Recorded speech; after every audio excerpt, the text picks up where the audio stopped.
الحمد لله ثم الحمد لله رب العالمين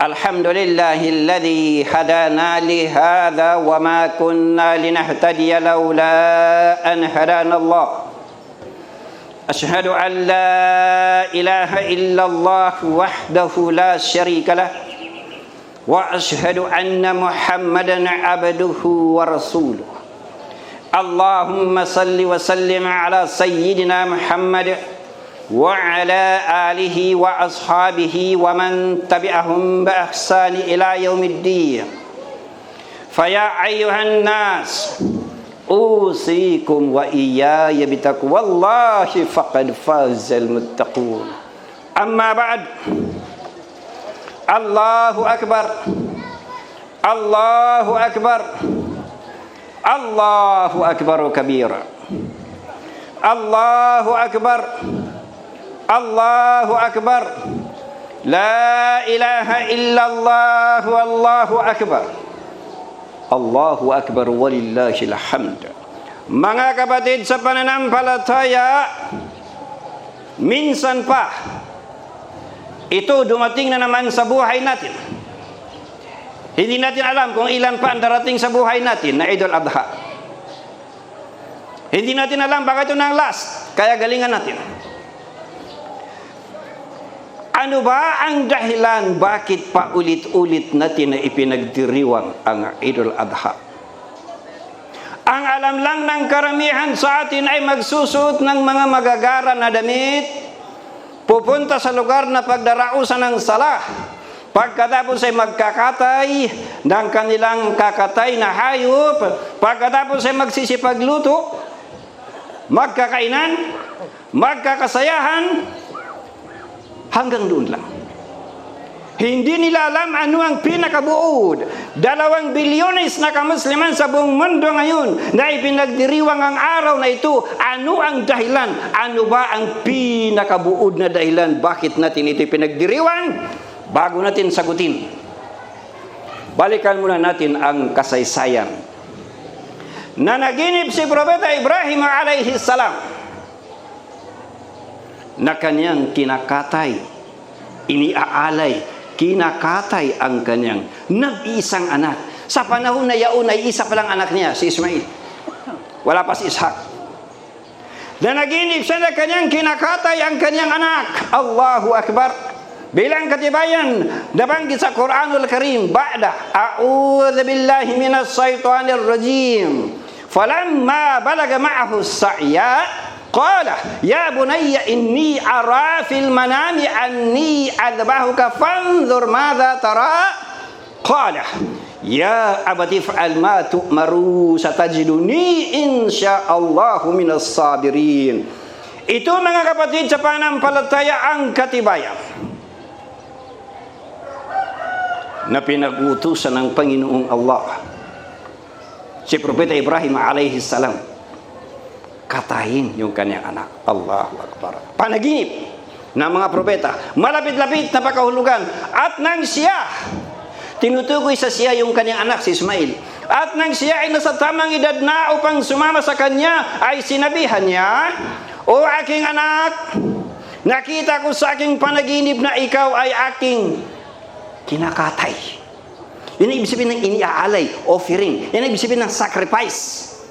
Sa wikang English, sacrifice. Hindi po sacrifice na sakripisyo, kundi alay. Alay, offering, pagkatay. Ulitin. Nakita ko sa aking panaginip na ikaw ay aking kinakatay.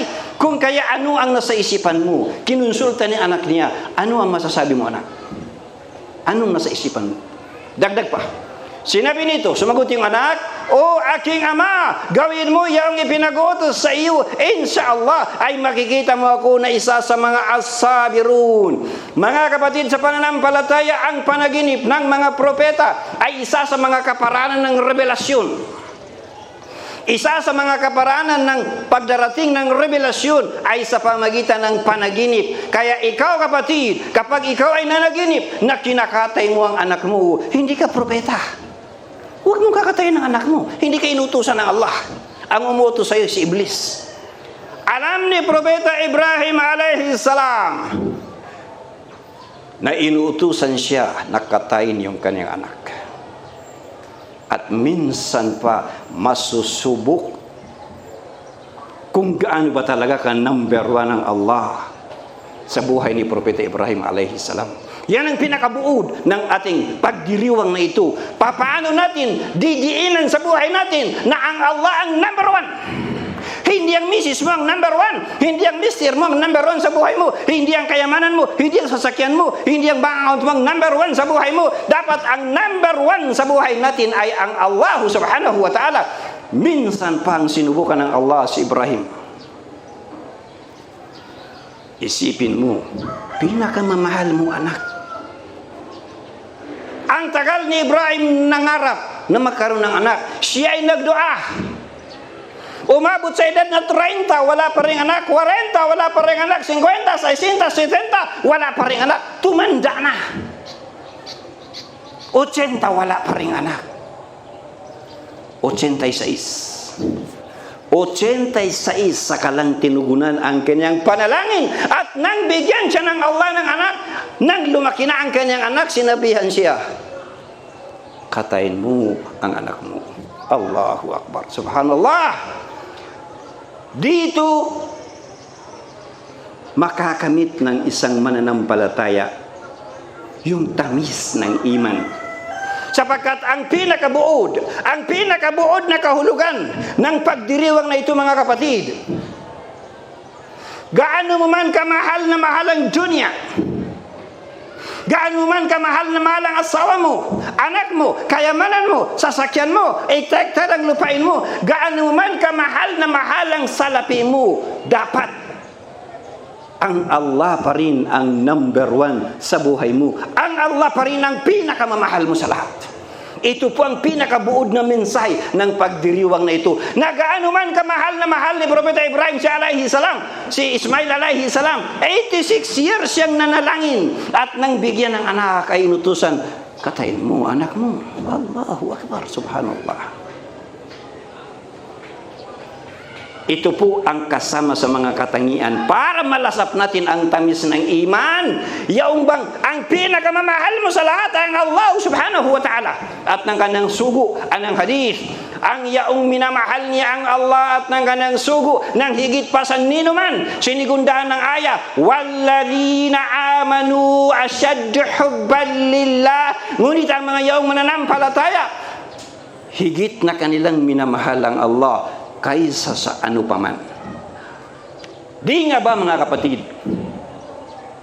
mas mahal natin ang mga mahal natin sa buhay kaysa sa ang Allah? Di ba mas mahal natin ang ating sasakyan kaysa sa Panginoong Allah? Mas mahal natin ang ating karir, mas mahal natin ang ating trabaho, mas mahal natin ang ating hanap buhay, kahit na alam mo na ang hanap buhay mo haram. Dahil mas mahal mo ang hanap buhay mo kaysa sa Allah, kahit na alam mo na haram, susunggaban mo. Kahit na relasyon na haram, susunggaban mo. Kahit na haram na relasyon, susunggaban mo. Girlfriend, boyfriend, susunggaban mo. Dahil hindi ang Allah ang number one sa buhay ng karamihang Muslim. Dahilan dito ang hinahanap natin sa mundong ito ay hindi talaga kaligayahan, kundi ang hinahanap natin ay laro at aliw.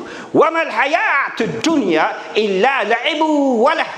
At ang buhay sa mundo ito ay walang iba kundi laro at aliw. Allahu Akbar. Masyado na ang mga Muslim nahuhumaling sa mga gawain ng makamundo na laro at aliw. At dahilan sa pagkakahumaling natin sa makamundo, nakakalimutan natin ang isang pinakamahalaga na katotohanan. Nakakalimutan natin, kapatid, na isang araw ipapasok ka sa maliit na butas sa sementeryo. Tatabunan. Dahilan sa pagkakahumaling natin sa makamundo, hinahabol natin ang makamundo. Sasakyan, kotse, karir, trabaho, hanap buhay, kwarta, salapi. Mga kapatid sa pananampalataya, nakakalimutan natin ang sinabi ng Allah, inna lillahi wa inna ilaihi raji'un. Katotohanan nanggaling tayo sa Allah at katotohanan, sa Kanya tayo magbabalik. Dahilan sa pagkakalimot na ito, mga kapatid, inuubos natin yung ating panahon sa paghahanap ng kaligayahan na ang nahahanap pala natin ay aliw. Tinulustay natin yung ating panahon. Inuubos natin ang ating salapi. Iniuustay natin ang ating mga lakas, ang ating talento, husay at galing. Inuubos natin ang ating karir sa paghahanap ng kaligayahan na ang nahahanap pala natin hindi tunay na kaligayahan, kundi laro at aliw. Ano ba ang kaibahan ng kaligayahan sa laro at aliw? Bigyan ko ng sampul. Isang lalaki, isang babae, hindi mag-asawa, pumasok sa motel. Anong ginawa nila? Laro at aliw. Natiyak mayroong gantimpalang parusa. Ganoon din, desim kwarto, desim act. Isang lalaki, isang babae, legit na mag-asawa, pumasok sa desim kwarto. Ginawa nila ang desim act.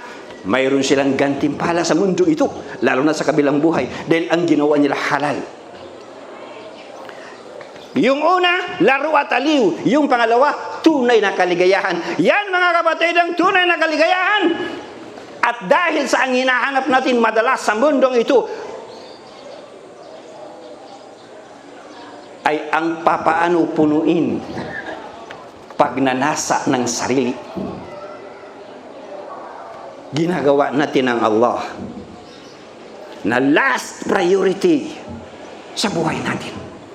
Ang first priority sa buhay natin yung trabaho ko. Ang first priority sa buhay natin yung asawa ko. Ang first priority sa buhay ko ay ang anak buhay ko, ang pinagkakitaan ko, ang karir ko. Ang first priority sa buhay ko, ang mga mahal ko sa buhay. At ang last priority sa buhay ko, ang aking Panginoon. Allahu Akbar. Ganito ang nangyari sa mga Muslim. Ang last priority, kung sino pa ang nagbigay sa atin ng anong mayroon tayo, utak, anong mayroon tayo, puso, anong mayroon tayo, dugo na dumadaloy sa ating mga ugat, kung sino pa ang nagbigay sa atin ng lahat ng karangyaan na ating tinatamasa sa mundo, siya ngayon ang last na priority sa buhay natin. Ganyan katindi. Kaya anong aasahan mo na aabutin ng mga Muslim sa mundong ito kapag ginawa nila na last priority ang Allah? Ito po, mga kapatid, ang isa sa mahalagang dahilan bakit paulit-ulit natin ginugunita ang araw na ito para turuan ng Muslim, ipamulat sa kamalayan ng Muslim, matutunan ng Muslim na gawin ang Allah na number one sa puso mo, kapatid, number one sa buhay mo, number one sa oras mo, number one sa talento mo, number one sa karir mo. Anumang mayroon ka, ang Allah ang number one sa buhay mo. Ito po bakit paulit-ulit na dumarating sa atin ito. Ang mensahe po ng Idul Adha, anumang mayroon ka, kung kinakailangan ng panahon, hindi ka magpapakadamot, na bitawan mo, gastusin mo, pati na buhay mo, pati kamatayan mo, sambayan mo, lahat ng mayroon ka, kung kinakailangan ng panahon, ibibigay mo ng alang-alang sa Allah. Qul inna salati wa nusuki wa mahyaya wa mamati lillahi rabbil alamin. Sabihin mo, naka-address ito kay Propeta Muhammad sallallahu alaihi wasallam sa partikular, ngunit naka-address nito sa bawat Muslim na nananampalataya. Sabihin mo, katotohanan, ang aking mga salat, ang aking mga pag-aalay, ang aking buhay, at ang aking kamatayan ay para sa Allah, ang Panginoon ng alamin, ang Panginoon ng lahat ng nilalang. Ibig sabihin, kapatid, ang pinakapunto, ang pinakabuod na kahulugan ng pagdiriwang ng araw na ito ay papaano ang Muslim mamuhay ng lillah, mamumuhay ng ikhlas, pamumuhay ng para sa Allah. Balikan natin na eksena. Pinuntahan na ng mag-ama. Imaginin mo, desierto. Pinuntahan na ng mag-ama ang pagkakatayan Ibig sabihin, isasagawa na nila ang kanilang expression of total obedience, expression of total submission to the Almighty Allah. Ito ang leksyon na kailangan ng mga Muslim, ang leksyon ng pagsunod sa Allah, ang leksyon ng pagsunod ng mga Muslim. Sapagkat sa panahon natin ngayon, sino sinusunod natin? Sino sinusunod mo, brother? Ang misis mo. Marami po sa atin ng takusa. Marami sa atin ng Andres. Sino sinusunod mo? Ang boss mo. Sino sinusunod mo? Superior mo. Kahit sabihin niya sa'yo, huwag ka magsambayang, hindi ka rin magsasambayang. Kapatid, sa pananampalataya, ang sinusunod natin ay ang sariling pagnanasa na umaakay sa kamusliman sa pagkaligaw. Umaakay sa mga Muslim sa pamumuhay na ang pinaka-importante ay ang pamumuhay na sariling interest, nasa. At ang resulta, pamumuhay na nililinlang. Tuloy-tuloy kang nililinlang ng mundong ito. At anong sabi ng Allah? وَمَا الْحَيَاةُ الدُّنْيَا إِلَّا مَتَاعُ الْغُرُورِ. Ang buhay sa mundong ito ay salamang panlilinlang ng aliw, at ang paggunita sa araw na ito, isang gamot sa mga puso natin para gamutin ang mga puso natin na huwag malinlang ng makamundo. Balikan natin na eksena. Pinahiga na ni Ibrahim yung kanyang anak. Ibig sabihin, mga kapatid, hindi siya nang babluff. Pinahiga na niya. Kakatayin na talaga niya. Sisimulan niya ang dakilang pagsamba. Falamma aslama wa tallahu lil jabin. At nang pareho nilang maisuko sa kalooban ng Allah, surrender, submission. At nang pareho nilang maisuko sa kalooban ng Allah ang kanilang mga sarili, at pinahiga na niya ito, handa ang mag-ama. Hindi kinakailangan talian si Ismail. Kusang loob. Ito ang isang napakabigat na pagsubok, mga kapatid. Napakarami ng mga pagsubok na dinaanan ni Propeta Ibrahim alayhi salam. Ngunit ito ang pinakamabigat.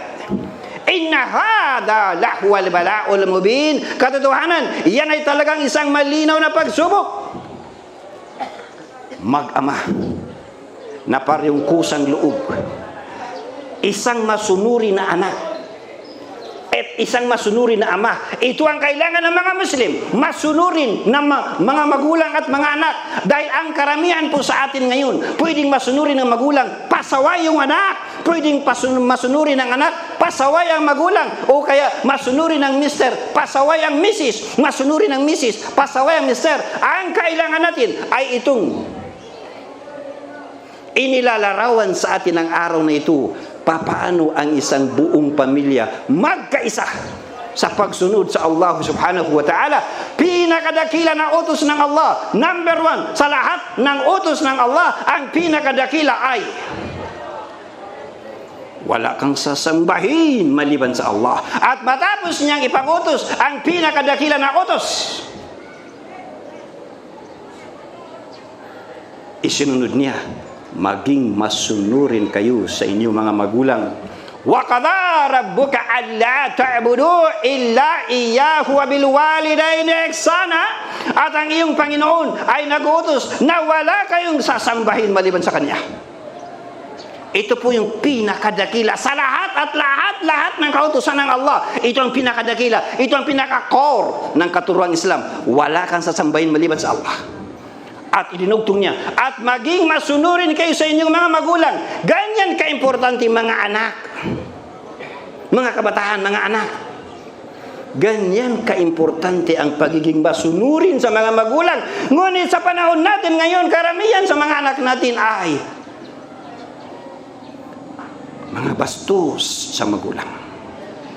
Mortal na kasalanan, major na kasalanan ang sumuway sa mga magulang. Balikan natin ang eksena, minsan pa kakatayin na niya, ito na, ituturok na niya ang punyag sa lalamunan ng kanyang anak at patatagasin ang dugo nang marinig ang salita ng Allah. Falamma aslama wa tallahu lil jabin wa nadainahu ayya Ibrahim qad saddaqta ar-ru'ya Inna kadhalika najzil muhsinin. At nang pareho nilang maisuko sa kalooban ng Allah ang kanilang mga sarili at pinahigaanan niya ito, tinawagan namin siya, O Ibrahim, isa katuparan mo na ang panaginip, katotohanan, sa ganyan namin ginagantimpalaan ang muhsinon. At sa isang iglap, nakita mo, yung matapos kasubukan ng Allah ng pinakamatitindi na pagsubok at hindi ka sumuko,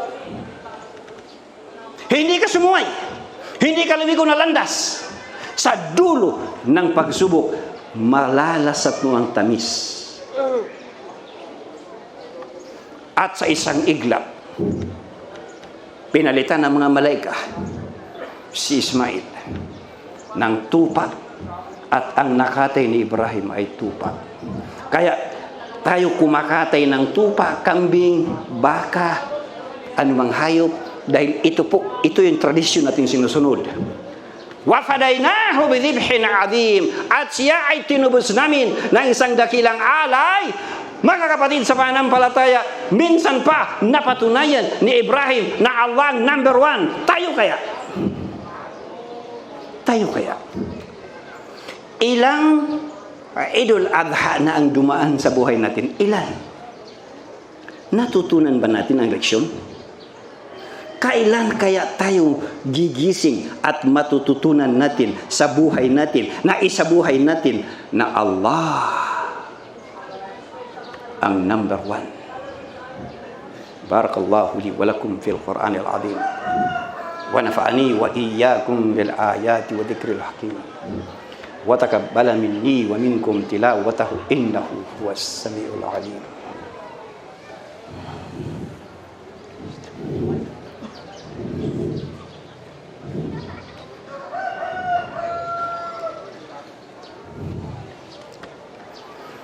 Alhamdulillahi hamdan katsiran kama amar. Asyhadu an la ilaha illallah wahdahu la syarika lah wa asyhadu anna Muhammadan abduhu wa rasuluh. Ibadallah, ittaqullaha haqqa tuqatih wa la tamutunna illa wa antum muslimun. Allahu akbar. Allahu akbar. Allahu akbar kabira. Allahu akbar. Allahu akbar. La ilaha illallah. Allahu akbar. Allahu akbar walillahil hamd. Apat sa maraming punto. Apat ang pwede natin matutunan sa araw na ito, sa pagdiriwang na ito. Unang punto, matutunan natin na palaguin sa ating mga sarili ang pagkakaroon ng strong sense of sacrifice. Marami sa atin hindi marunong mag-sacrifice para sa Allah. Na ibig sabihin, kung kinakailangan ng panahon, ay handa mong ibigay, gugulin anumang mayroon ka, salapi, kwarta, lakas, serbisyo, talento, whatever na mayroon ka, alang-alang sa Panginoong Allah. Ibig sabihin po, unang punto ng pagdiriwang na ito, papaano ka mapalago mo sa puso mo ang pamumuhay na lillah.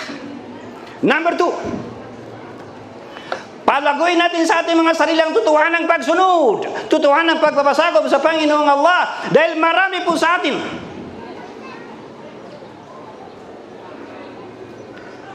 hindi natin sinusunod ang Allah. Ang sinusunod natin ay sariling nasa. Kahit alam mo na haram na relasyon, hindi ka sumusunod, hindi ka nagpapasakop sa Allah. Kahit alam mo na hanap buhay mo haram, hindi ka pa rin nagbabago. Kahit alam mo na hindi ka nagsasala, ito po ay kufr. Ang mensahe ng pagdiriwang na ito ay matutunan ng Muslim, tutuhanan na pagsunod, tutuhanan na pagpapasakop, tutuhanan na pagtalima sa kalooban ng Allah. Number 3, matutunan natin na huwag manghinayang. Huwag mong panghinayangan na gastusin pera mo, or oras mo, or efforts mo, lakas mo, anumang mayroon ka para sa Allah. Hindi dapat sagabal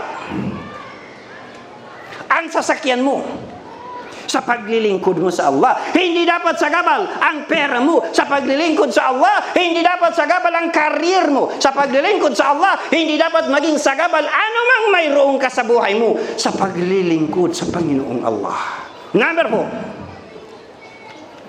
4, matutunan natin ang kasangkapanin. Anumang mayroon ka, kwarta, oras, efforts, serbisyo, galing, husay, talento, whatever na mayroon ka, matutunan natin na kasangkapanin anumang mayroon sa atin, hindi para matupok sa apoy, kung hindi kasangkapanin anumang mayroon tayo na tubusin ang ating mga sarili sa impyernong apoy, nang sa gayon ating makamit nawa ang pangako ng Allah na paraiso. Amin ya rabbal alamin. Inna Allah wa malaikatahu yusalluna 'alan nabi.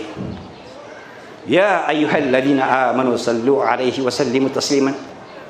Allahumma salli 'ala Muhammadin wa 'ala ali Muhammad kama sallaita 'ala Ibrahim wa 'ala ali Ibrahim fil 'alamin innaka Hamidun Majid. Wa barik 'ala Muhammadin wa 'ala ali Muhammad kama barakta ala Ibrahim wa ala ali Ibrahim fil alamin innaka Hamidun Majid. Rabbana, aming Panginoon, patawarin mo po ang lahat at lahat ng aming mga nagawa na kasalanan. Maliliit na kasalanan, malalaking kasalanan, kasalanang hayagan, kasalanang lihim. Patawarin mo po kami, aming Panginoon. Dahil kung hindi mo kami patatawarin, ya Allah, kawawang-kawawa kami. Aming Panginoon, palakasin mo po ang bawat isa sa amin na mula ngayon matutuhan na namin paano mamuhay ng ikaw at ikaw at ikaw lamang talaga ang number 1 sa buhay namin. Palakasin mo po, ya Allah, ang bawat isa sa amin na araw-araw ay ang aming pamumuhay ay lillah ikhlas. Patutunan mo, ya Allah, ituro mo po, ya Allah, sa aming mga sarili na bawat isa sa amin ay magsumikap na magamit namin ang aming oras, ang aming panahon, ang aming salapi, ang aming lakas, anumang mayroon kami, ya Allah, magamit namin sa ikalulugod mo sa amin upang aming makamit ang pangako mo na paraiso. Pagalingin mo po ang may mga karamdaman sa amin ng paggaling na kailanman hindi na magbabalik ang karamdaman. Para sa mga mahal namin sa buhay na wala pa sa patnubay, o aming Panginoon, patnubayan mo po sila sa landas na matuwid. Dahil kawawang-kawawa sila, o aming Panginoon, pag sila ay nasadlak sa pagkalikaw. O aming Panginoon, bigyan mo kami ng aming mga kabuhayan. Gawin mo na magaan ang aming mga pasanin. Ano man, ya Allah, ang aming mga pasanin sa buhay, gawin mo po, ya Allah, na magaan dalhin ang aming mga pasanin. At palaguin mo po sa aming mga puso ang pagiging mahintatakutin sa iyo na siyang requirement upang aming makamit ang pamumuhay na magaan dalhin. Rabbana, atina fid dunya hasana wa fil akhirati hasana wa qina adhaban nar. Wassalatu wassalamu ala rasulillahi walhamdulillahi rabbil alamin.